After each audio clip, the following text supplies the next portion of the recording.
Kitabu cha Ufunuo wa Yohana ni moja ya vitabu vya ajabu, vya kutisha na vya siri zaidi ndani ya Biblia. Ndani yake kuna maono ya mwisho wa dunia, vita vya mbinguni, kuibuka kwa mnyama wa kutisha, hukumu ya Mungu juu ya dunia, mateso ya wanadamu, kuanguka kwa falme na ushindi wa mwisho wa Kristo. Kitabu hiki kiliandikwa na Yohana Mtume alipokuwa kifungoni katika kisiwa cha Patmo wakati wa utawala wa Kaisari Domitian. Ndugu mtazamaji wetu, kwenye makala hii tunakuletea matukio na miakasa ya ajabu iliyoandikwa kwenye kitabu cha Ufunuo wa Yohana. Yohana alikuwa mzee sana wakati huo. Alikuwa mmoja wa wanafunzi wa karibu kabisa wa Yesu. Wakati Wakristo walipokuwa wakiteswa vibaya na Warumi, Yohana alikamatwa na kupelekwa Patmo kama mfungwa. Lakini akiwa huko, jambo la ajabu lilitokea. Sauti ya ajabu katika Patmo. Siku moja, Yohana alisema alikuwa katika Roho siku ya Bwana. Ghafla, nyuma yake kulisikika sauti kubwa kama tarumbeta. Alipogeuka, hakuona mwanadamu wa kawaida. Alimwona Yesu Kristo akiwa katika utukufu wa kutisha. Nguo yake ilikuwa ndefu wa kifalme. Nywele zake zilikuwa nyeupe kama sufu. Macho yake yalikuwa kama moto unaowaka. Miguu yake iling'aa kama shaba iliyosuguliwa motoni. Sauti yake ilikuwa kama kishindo cha maji mengi. Kutoka mdomoni mwake kulitoka upanga mkali wenye kuwili. Uso wake ulikuwa uking'aa kama jua kali la mchana. Yohana alianguka chini kama mtu aliyekufa kwa sababu ya hofu. Lakini Yesu alimshika na kumwambia, "Usiogope. Mimi ni wa kwanza na wa mwisho." Ndipo Yesu akamwamuru aandike kila kitu atakachoona. Mlango wa mbinguni kufunguliwa. Maono ya kutisha ya Yohana katika mbingu. Tukio la mlango wa mbinguni kufunguliwa ni moja ya matukio makubwa sana ndani ya Ufunuo wa Yohana. Tukio hili linaanza katika sura ya 4 ya kitabu hicho, baada ya Yohana Mtume kumaliza kuandika ujumbe kwa makanisa 7 ya Asia. Hapa ndipo maono ya Yohana yanaingia katika sehemu ya siri kubwa ya mbinguni.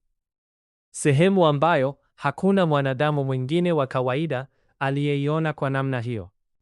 Baada ya kuona maono ya kwanza ya Yesu Kristo na kupewa ujumbe kwa makanisa 7, Yohana alisema, "Baada ya hayo nikaona, na tazama, mlango umefunguliwa mbinguni." Ghafla akaisikia tena ile sauti aliyokuwa ameisikia mwanzo, sauti yenye nguvu kama tarumbeta. Sauti hiyo ilimwambia, "Panda hata huku, nami nitakuonyesha mambo ambayo hayana budi kuwako baada ya hayo." Hii haikuwa sauti ya kawaida. Katika Biblia, tarumbeta mara nyingi ilikuwa ishara ya uwepo wa Mungu, tangazo la hukumu, au mwito wa tukio kubwa sana. Yohana hakupanda mbinguni kwa mwili wa kawaida, bali katika roho. Hii ina maana aliingizwa katika maono ya kiroho yenye nguvu sana. Mara tu baada ya sauti hiyo, Yohana alisema, "Mara nalikuwa katika roho." Ghafla dunia ya kawaida ikapotea mbele yake. Hakukuwa tena na kisiwa cha Patmo, bahari, walinzi wa Kirumi, wala mazingira ya dunia. Sasa alikuwa anaona ulimwengu wa mbinguni. Mbele yake kulikuwa na kiti kikubwa cha enzi. Lakini hakumuona Mungu kwa sura ya kibinadamu kama watu wanavyoonekana duniani. Aliona utukufu wa Mungu uking'aa kwa namna ambayo lugha ya mwanadamu ilikuwa haitoshi kuelezea. Katikati ya mbingu kulikuwa na kiti cha enzi. Hiki ndicho kitu kikubwa kabisa katika maono hayo. Kiti hicho kilionyesha kwamba Mungu ndiye mtawala wa ulimwengu. Bado anatawala juu ya dunia na hakuna nguvu inayoweza kumpindua. Yohana alisema, aliyeketi juu ya kiti hicho aling'aa kama yaspi na akiki ya rangi nyekundu.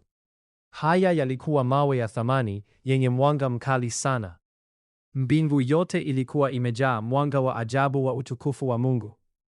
Kuzunguka kiti hicho kulikuwa na upinde wa mvua wenye mfano wa zumaridi. Upinde wa mvua ulikuwa ishara ya agano la Mungu, rehema yake na uaminifu wake. Hata katikati ya hukumu kubwa inayokuja duniani, Mungu bado alikuwa Mungu wa rehema. Kutoka kwenye kiti cha enzi, radi zilipiga, ngurumo zilisikika, na mianga ya kutisha ilitoka. Hii ilikuwa ishara ya nguvu kuu ya Mungu. Mbele ya kiti hicho kulikuwa na taa 7 za moto zilizokuwa zinawaka. Taa hizo zilikuwa zinawakilisha roho 7 za Mungu, ishara ya ukamilifu wa Roho Mtakatifu. Pia mbele ya kiti hicho kulikuwa na kitu kama bahari ya kioo safi sana, mfano wa bilauri. Ilikuwa tulivu, safi na yenye utukufu mkubwa. Bahari hiyo ya kioo ilionyesha utakatifu wa Mungu, usafi wa mbinguni na tofauti kubwa kati ya mbingu na dunia yenye dhambi. Wazee 24 wa mbinguni. Kuzunguka kiti cha Mungu kulikuwa na viti vingine 24. Juu yake waliketi wazee 24 waliovaa mavazi meupe na taji za dhahabu. Mara nyingi wazee hawa hutafsiriwa kuwa wawakilishi wa watu wa Mungu, yaani makabila 12 ya Israeli pamoja na mitume 12 wa Kristo. Walikuwa wakimsujudia Mungu kila mara. Walipokuwa wakiona utukufu wake, walivua taji zao, wakaziweka chini na kusema, "Wastahili wewe Bwana kupokea utukufu na heshima na uweza." Hii ilionyesha kuwa mamlaka yote hutoka kwa Mungu, utukufu wote ni wake, na hata wafalme wa mbinguni wanamwabudu. Viumbe 4 vya ajabu karibu kabisa na kiti cha enzi. Kulikuwa na viumbe 4 vya kutisha na vya ajabu sana. Kila mmoja alikuwa tofauti. Kiumbe wa kwanza alifanana na simba. Aliwakilisha nguvu, ujasiri na mamlaka. Kiumbe wa pili alifanana na ndama au ng'ombe. Aliwakilisha huduma, nguvu ya kufanya kazi na sadaka. Kiumbe wa tatu alikuwa na uso wa mwanadamu. Aliwakilisha hekima, akili na ubinadamu. Kiumbe wa 4 alifanana na tai arukaye. Aliwakilisha kasi, ukuu na nguvu za mbinguni. Viumbe hawa walikuwa wamejaa macho mbele na nyuma, na walikuwa na mabawa 6 kila mmoja. Macho mengi yalionyesha kuwa Mungu anaona kila kitu. Hakuna siri iliyofichika mbele yake. Walikuwa hawalali wala kupumzika. Mchana na usiku waliendelea kusema, "Mtakatifu, mtakatifu, mtakatifu, ndiye Bwana Mungu Mwenyezi, aliyekuwako, aliyeko na atakayekuja." Ibada kubwa ya mbinguni. Kila wakati viumbe hao walipomsifu Mungu, wale wazee 24 walianguka chini na kuabudu. Mbingu yote ilikuwa imejaa ibada, utukufu, mwanga na sauti za sifa. Hakukuwa na dhambi, mauti, huzuni wala giza. Kilichotawala ni utukufu wa Mungu pekee. Maana ya tukio hili katika Ufunuo. Tukio hili lilikuwa muhimu sana kwa sababu kabla ya hukumu zote za kutisha kuanza duniani, Mungu kwanza alimuonyesha Yohana kwamba bado anatawala, mbingu haijachanganyikia na kila jambo liko chini ya mamlaka yake. Hata kama duniani kulikuwa na mateso, vita, njaa na maangamizi, mbinguni Mungu bado alikuwa ameketi katika kiti chake cha enzi. Hii ndiyo sababu tukio hili linaonekana kama mwanzo rasmi wa maono makubwa ya mwisho wa dunia katika kitabu cha Ufunuo. Kwenye kitabu cha Ufunuo wa Yohana kuna mkasa wa unabii wa mnyama wa bahari. Mkasa wa mnyama wa baharini ni moja ya sehemu za kutisha zaidi ndani ya Ufunuo wa Yohana. Tukio hili linaonekana katika sura ya 13 ya kitabu hicho, baada ya Yohana mtume kuona joka kubwa jekundu ambaye anatajwa kuwa ni Shetani. Baada ya joka kutupwa duniani kutoka mbinguni, alianza kutafuta njia ya kuutawala ulimwengu na kuwatesa watu wa Mungu. Ndipo Yohana akaona maono ya kutisha sana, bahari ya giza na kiumbe cha kutisha. Yohana alisema, "Nikamsimama juu ya mchanga wa bahari, nikamwona mnyama akipanda kutoka baharini." Bahari katika unabii mara nyingi ilikuwa ishara ya mataifa ya dunia, machafuko, vita na ulimwengu wenye dhambi. Lakini safari hii, kutoka ndani ya bahari hiyo yenye giza, kulitokea kiumbe cha kutisha ambacho hakikuwahi kuonekana kabla. Sura ya mnyama. Mnyama huyo alikuwa wa ajabu sana. Alikuwa na vichwa 7, pembe 10 na taji juu ya pembe zake. Kwenye vichwa vyake kulikuwa na majina ya kufuru dhidi ya Mungu. Mwili wake ulikuwa umechanganyika mfano wa chui, dubu na simba. Miguu yake ilikuwa kama ya dubu. Kinywa chake kilikuwa kama cha simba. Hii ilionyesha kuwa mnyama huyo alikuwa na ukatili, nguvu na mamlaka ya kutisha. Katika maono haya, viumbe hivi vilikuwa vinafanana na falme za kale zilizotajwa katika unabii wa kitabu cha Danieli. Joka linampa nguvu. Jambo la kutisha zaidi ni kwamba joka, yaani Shetani, alimpa huyo mnyama nguvu zake, kiti chake cha enzi na mamlaka makubwa. Hii inaonyesha kuwa mnyama alikuwa akifanya kazi chini ya nguvu za kishetani. Hakukuwa tena na siri. Nguvu ya Shetani sasa ilikuwa imeonekana wazi duniani kupitia huyo mnyama. Jeraha lililopona, moja ya vichwa vya mnyama huyo, kilionekana kana kwamba kilikuwa na jeraha la mauti. Lakini kwa mshangao wa dunia yote, watu wakashangaa sana. Dunia yote ikaanza kumfuata mnyama huyo kwa mshangao mkubwa. Watu wakasema, ni nani aliye kama mnyama huyu? Nani awezaye kufanya vita naye? Hapa ndipo ulimwengu ukaanza kuingia katika kipindi kikubwa cha udanganyifu. Dunia ya mwabudu mnyama kwa sababu ya nguvu zake. Wafalme walimtii, mataifa yakamwabudu, na watu wengi wakaanza kumwabudu pamoja na joka. Hii ilikuwa hatua kubwa ya uasi dhidi ya Mungu. Mnyama huyo hakutaka tu kutawala kisiasa. Alitaka kuabudiwa kama Mungu. Maneno ya kufuru.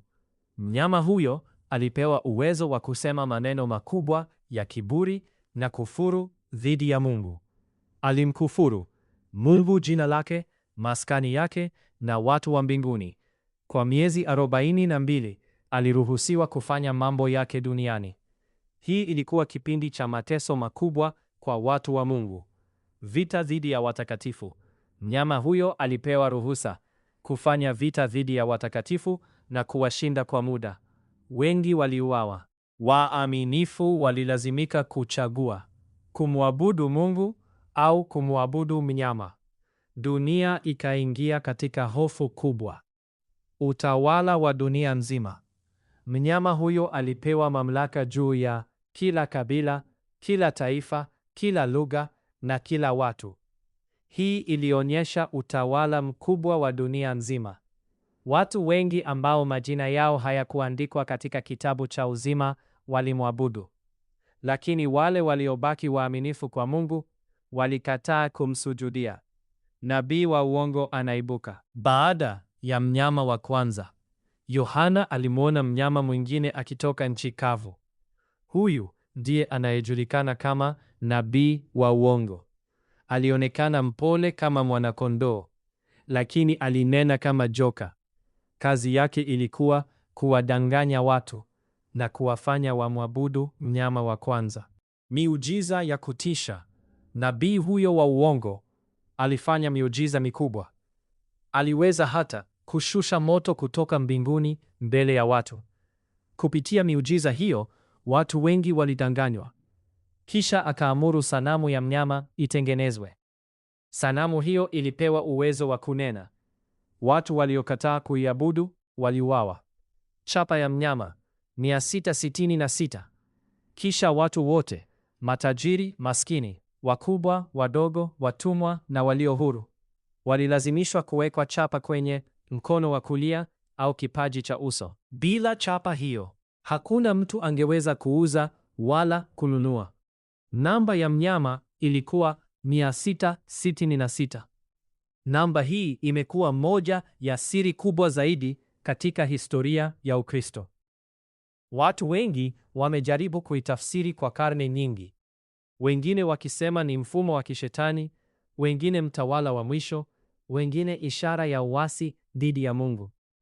Lakini ndani ya Ufunuo 666 ilikuwa alama ya utawala wa mnyama na mfumo wake wa dunia. Katika maono ya Yohana, dunia iliingia katika kipindi cha hofu, udanganyifu, mateso na uasi makubwa dhidi ya Mungu. Nguvu ya mnyama ilionekana kana kwamba haiwezi kushindwa. Lakini Ufunuo unaonyesha kuwa utawala wake ulikuwa wa muda tu. Baadaye katika Ufunuo wa Yohana, Yesu Kristo anarudi akiwa juu ya farasi mweupe pamoja na jeshi la mbinguni. Mnyama huyo pamoja na nabii wa uongo wanakamatwa. Hawakufungwa gerezani. Walitupwa moja kwa moja katika ziwa la moto liwakalo kwa kiberiti. Hapo ndipo mwisho wa utawala wa mnyama ulipofika milele.